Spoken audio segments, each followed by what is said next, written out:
ایک وفادار باپ کی کہانی۔ ایک نوجوان تھا جس کی والدہ اپنی علالت کے سبب اس کی شادی سے 2 ماہ قبل ہی فوت ہو گئی۔ اس نے اپنی شادی کی تاریخ 1 سال کے لیے ملتوی کر دی اور شادی کر کے کچھ دیر بعد اپنے والد کو گھر میں تنہا چھوڑ گیا، کیونکہ اس آدمی کے سوا اس کے ہاں کوئی اولاد نہیں تھی۔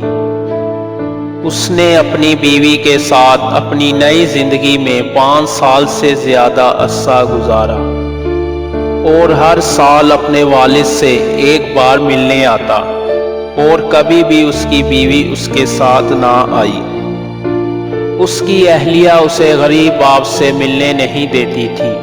اس کے والد کی بیماری میں مبتلا ہونے کے بعد بیٹے نے انہیں مکمل دیکھ بھال کی غرض سے اپنے گھر میں میزبانی کرنے کا فیصلہ کیا۔ یہ معاملہ اس کی اہلیہ کے دل پر بھاری تھا۔ وہ ایک طرح کا کھانا تیار کرتی تھی اور بوڑھے باپ کے لیے دوسری چیز بنانے کی پرواہ نہیں کرتی تھی۔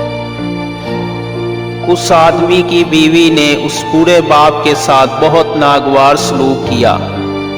وہ اس پر ظلم کرتی رہی، بیٹا چپ رہا۔ آخر کار دونوں میاں بیوی بوڑھے باپ کو دیکھ بھال کے لیے نرسنگ ہوم لے گئے، اس کو وہاں چھوڑ کے آ گئے۔ 1 ہفتہ کے بعد بیٹے نے باپ سے ملنے کا فیصلہ کیا اور شدید نفسیاتی افسردگی کے نتیجے میں اس نے اپنے باپ کو مردہ حالت میں پایا۔ بوڑھے باپ نے اس کے لیے ایک جواب چھوڑ دیا کہ میرے پیارے بیٹے، میں آپ کو اپنے آپ سے زیادہ پیار کرتا تھا۔ میری زندگی کے خوشگوار لمحات وہ لمحات ہیں جو آپ کے کمرے میں داخل ہوتے ہیں۔ آپ کو اپنی گود میں اٹھاتا ہوں اور آپ کو چومتا ہوں۔ جب میں نے آپ کو تیرنا سکھایا تو یہ میرا سب سے خوشی کا لمحہ تھا۔ مزید میرے خوشگوار لمحے وہ تھے جب میں آپ کو اپنے کام پر ساتھ لے گیا تھا اور آپ میرے نجی کاغذات پھاڑ رہے تھے۔ میں آپ کو دیکھ کر مسکرا رہا تھا۔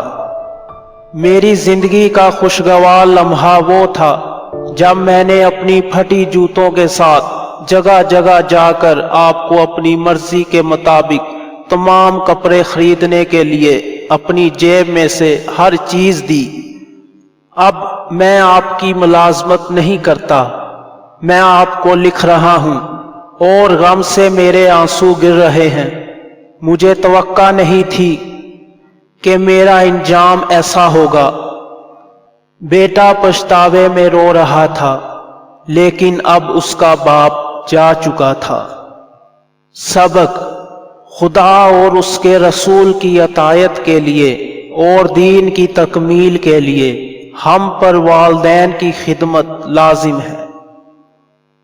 والدین سے اچھا سلوک کریں، یہ سب کے لیے ایک بہترین اثاثہ ہے۔